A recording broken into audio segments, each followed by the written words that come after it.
Veronica, welcome back. Yeah, so good to be here again, Katie. Thank you.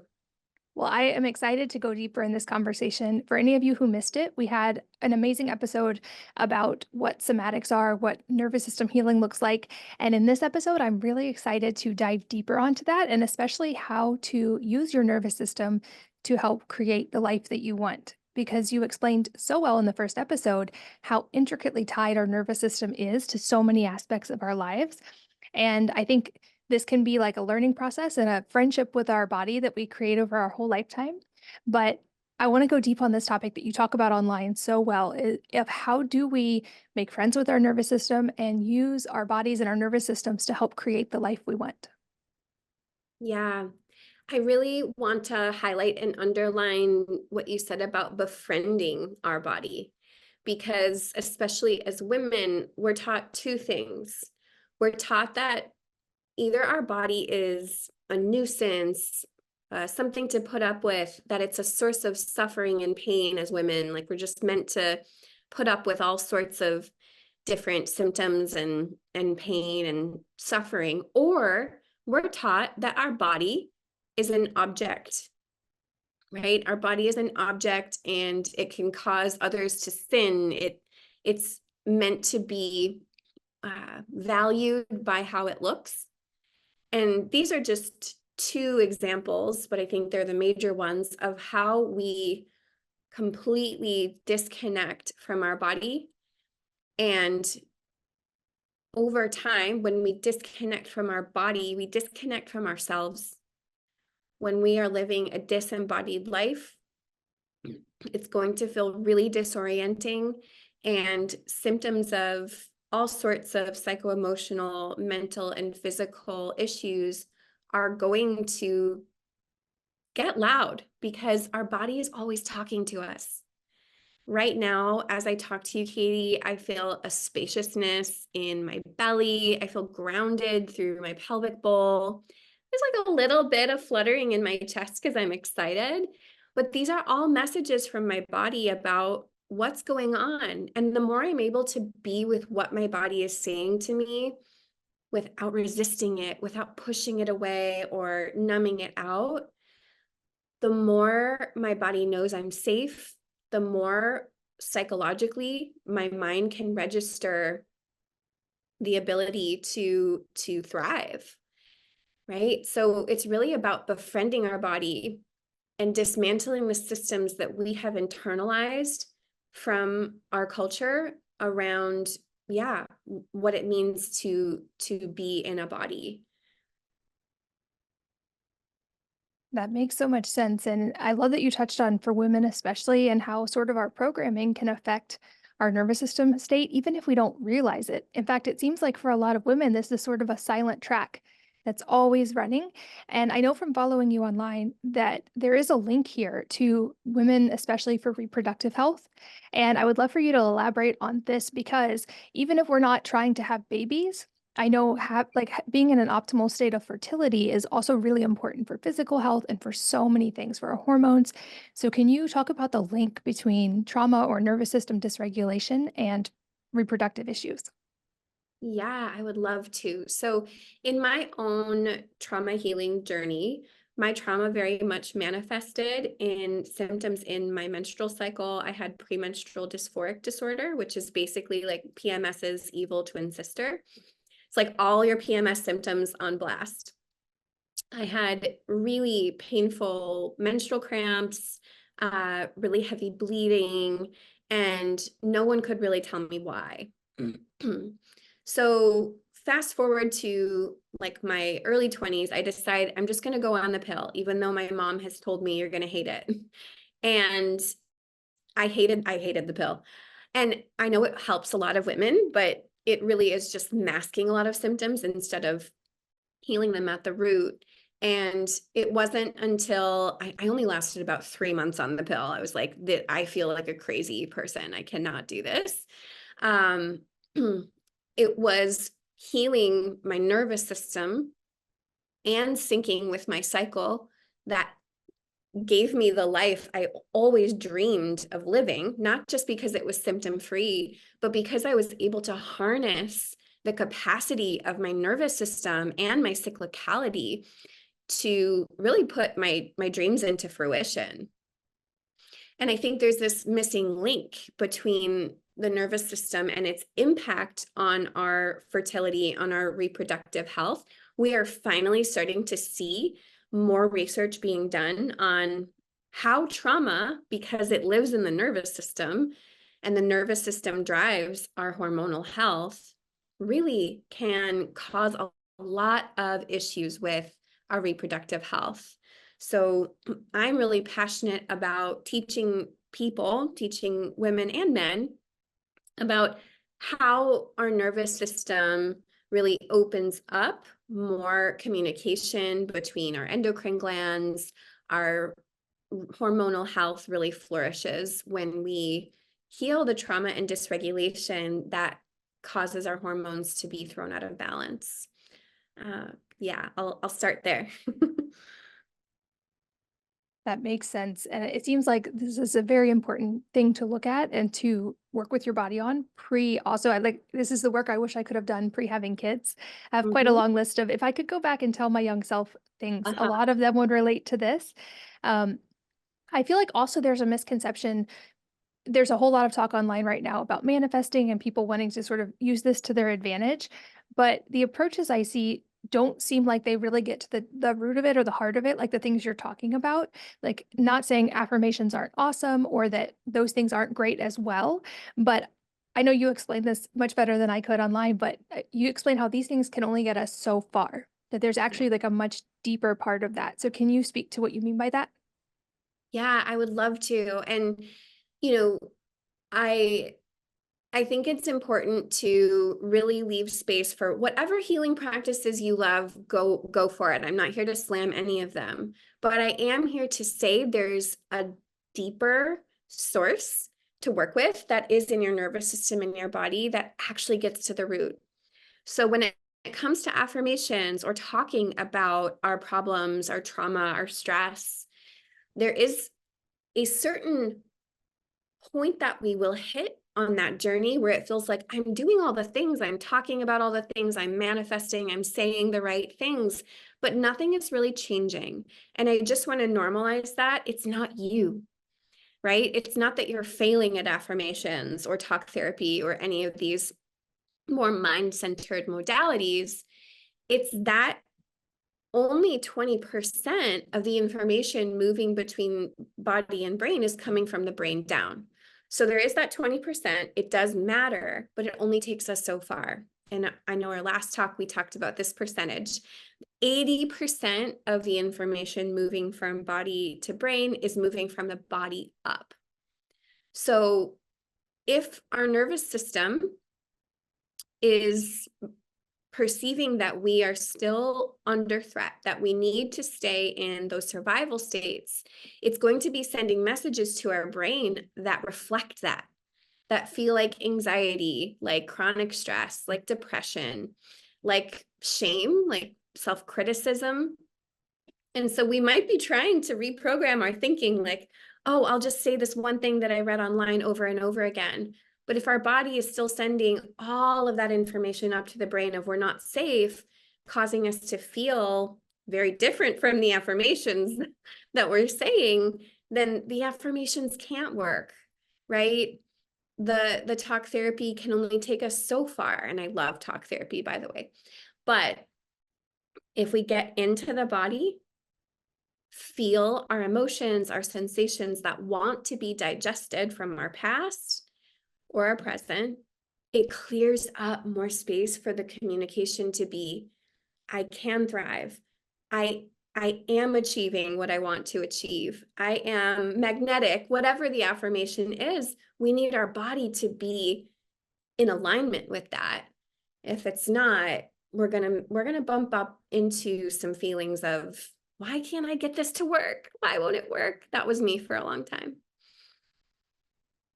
Definitely was me too.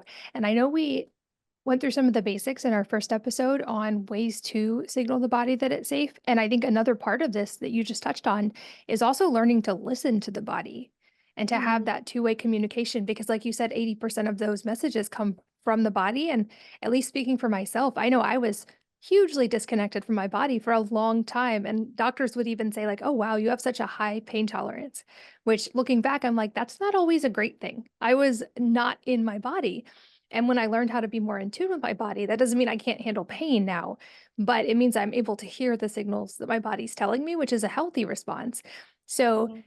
can you, I know we talked about some of the basic modalities in the first episode, but can you walk us through some of these ways that we can really signal that safety, the modalities? I know from having been through it, at least for me, it was a learning process and a slow one. It wasn't an overnight switch, and I didn't just decide to be nervous system healthy and it happened, but it was building a friendship with my body. So, can you walk us through some of the ways we can do that? Yeah, and I think that really becoming your body's friend is such a great way to say it. So, reflecting on how you relate to your body is huge. If I'm dissociated, disconnected from what my body is saying and I can't hear it, there's going to be a lack of relationship there. But that doesn't mean that I can't rebuild that. So approaching your relationship with your body like you would any relationship. If we've been disconnected for a long time, if I've been really hard on my body, I know this was me for a while. I had disordered eating. I could really think and say some mean things about my body. Um, it was really easy for me to fall into shame and self-criticism. And so we do want to reprogram our language and how we dialogue with our body. And like I said, with any relationship, how do you make amends? How do you make repair with someone you have hurt or ignored for a long time? We want to start by listening, by having compassion, by showing our body that we care. So, for example, my dad recently passed away, and I was about to share his eulogy. And I felt my heart start to race before I went on the stage. And in the past, even in the last, like before 10 years ago, I would have gone, oh, I don't want to feel this. Oh, I don't want to feel this. I'm going to ground my feet. I'm going to breathe deeply. I'm going to make it go away, only to feel my heart racing louder because right, it's doing its job. It's trying to protect me. It perceives that going up on the stage to share my dad's eulogy is going to be scary. So instead, I put my hand on my heart and I said, I believe you. I believe you, body. Of course, you're trying to help me stay safe right now. Of course you are. You are bracing against what's happening because it's a lot. There's a lot to feel here. And, I'm saying this to myself internally, right? And my heart just slowly calmed down. And I got to share the eulogy without it racing the whole time. So I think when you feel those sensations of tension, of bracing, of contraction, of that sympathetic charge that speeds up our heart rate and gives us all those racing thoughts, right? Instead of getting stuck in the story of, oh my God, I'm about to go on stage. I'm going to mess up. I can tell I'm too anxious. I can't do this, right? We get stuck in the story and the meaning making in our mind when our body is like, hey, I'm trying to get you to feel this. Just come down here and be with this experience.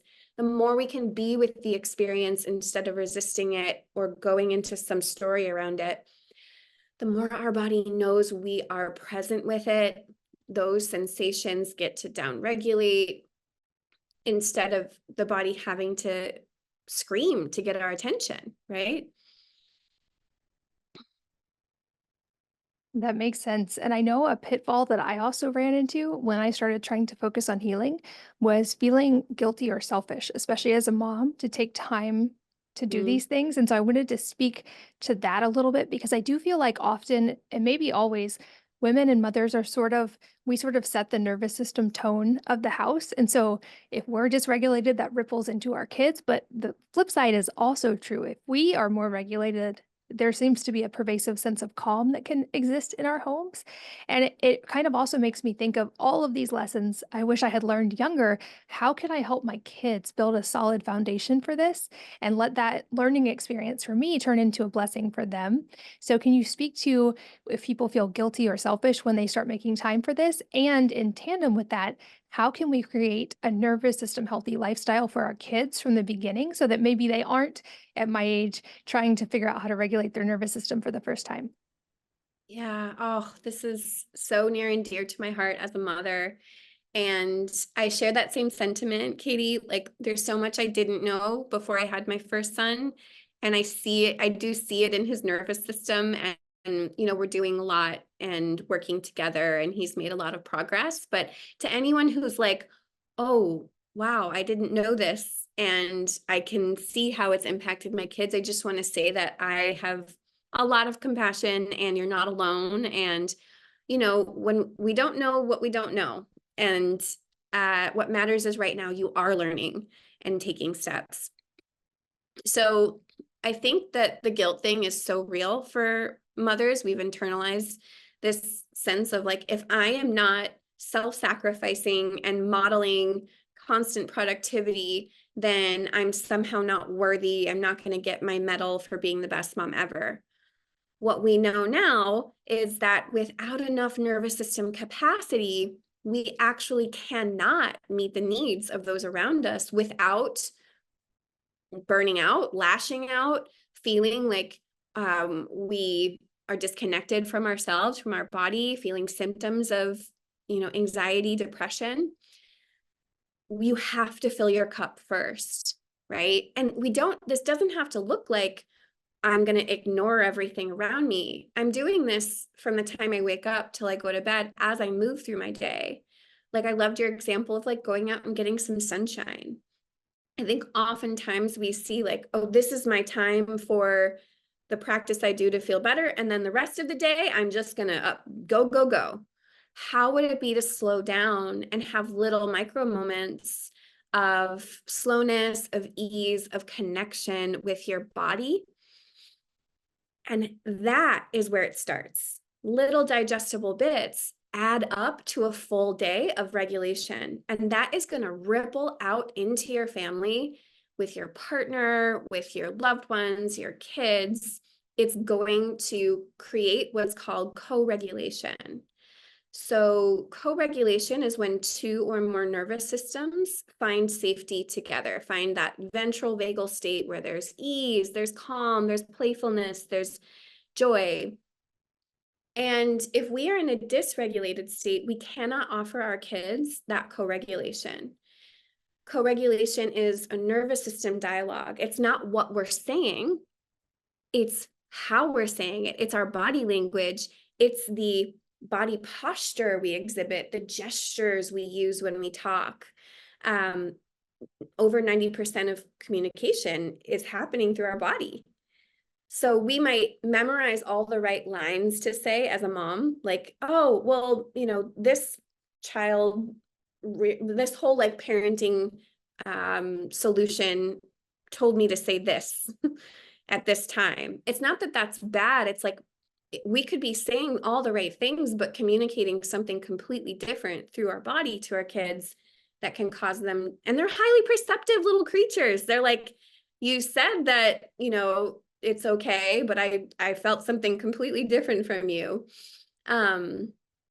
So just thinking about how you can become more embodied and how that will really ripple out into your whole family and invite them to be in their bodies and feel regulated as well. Yeah, such a great perspective. And like I said, I know that shift can be a slow building process, but absolutely worth doing. And I know also it seems that nervous system health can be a little different for each person. So this is a little bit about finding the things that are going to be the biggest needle movers for each of us. But could you share maybe what a great nervous system day looks like for you, or like when everything is in line and you feel awesome, maybe some of the things that help to give people a springboard into figuring out their own practices? Yeah, I love that. For me, having a slower morning is always great. Having some time to, yeah, get outside with my tea, get my feet in the grass, sun on my skin. It's really cold in Chicago right now, so I'm just daydreaming about that.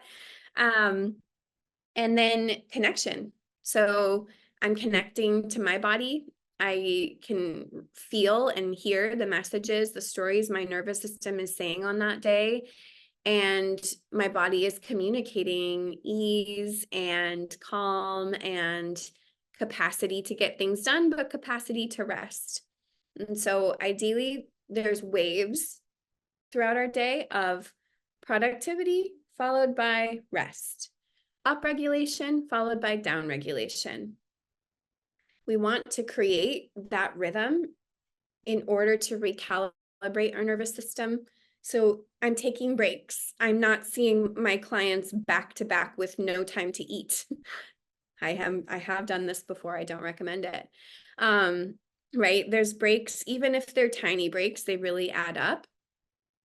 And that creates a sense of safety and connection with others. So being around people who radiate safety, radiate playfulness, they give you that sense of ease just by being them. Those are the people or the animals or the trees that you want to spend time with to really receive that co-regulatory experience. And then noticing, like, who are the people when I'm with them that my body braces and tenses and doesn't feel safe. Just something to get curious about, right? So if I could summarize my ideal nervous system day, it would be just that rhythm of we get stuff done and we rest. We activate, we deactivate, right? Yes, absolutely. And learning that rhythm. And like all these practices that you mentioned, it's that slow friendship with our body, learning that rhythm, finding more grace, ease, and joy in our daily lives, and letting that stress slowly disarm. I know also for me, it was helpful if you have a very specific trauma, like you, I don't discount talk therapy, but I did find it was helpful to work with practitioners who could go beyond talk therapy into addressing that trauma. And that's obviously something too nuanced for us to really solve in a podcast episode. But I know you have a tremendous amount of resources available for this. And I'm personally very excited to get to keep learning from you. So, for anybody who wants to learn along with me from you, where can they find you online and where would you recommend that they start? Yeah, so I have a website, waking-womb.com. You can find all my offerings there. And I do offer a lot of education on my Instagram. So my Instagram is Waking Womb. And I have a free resource, a free pop-up podcast for everybody at thetruthabouttriggers.com. And it's a pop-up podcast, a 3-part podcast where you're going to learn all about triggers and how to heal them through your nervous system, designed specifically for women. And that link will be in the show notes as well for all of you guys who are listening on the go or driving kids. I know that's how I often consume podcast. I'll make sure you guys can find it. Please come learn along with me. But for now, Veronica, thank you so much. Like I said in the beginning, I think this topic is so important. And as you explained so well, especially for women. So to all the women and moms listening, I hope this is an amazing starting point to begin this journey. Thank you for sharing and for your wisdom today. Thank you so much, Katie. And thank you, as always, for listening and sharing your most valuable resources, your time, your energy, and your attention with us today. We're both so grateful that you did. And I hope that you will join me again on the next episode of the Wellness Mama podcast.